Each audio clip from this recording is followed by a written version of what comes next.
ఎరుపు, పసుపు, నీలం, అల్లం. అల్లమా?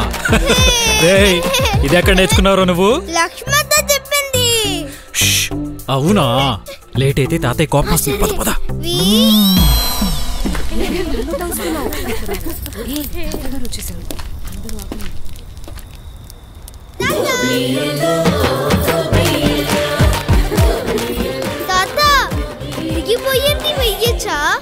పాత వస్తువులు, పాత ఆలోచనలు నెగటివ్.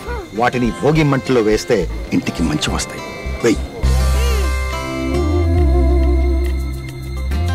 అయితే కోపం కూడా నెగటివే కదా తాత?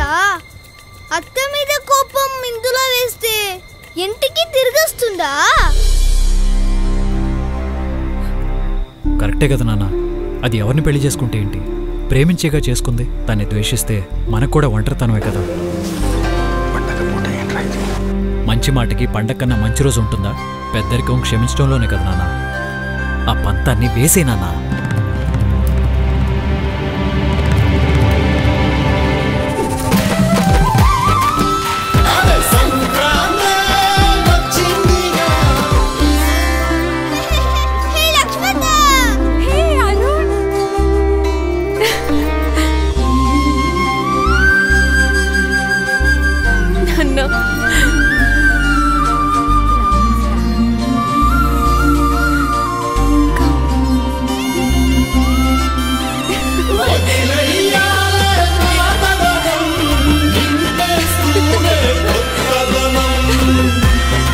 పాతది వదిలితేనే కొత్తది ధరించగలం.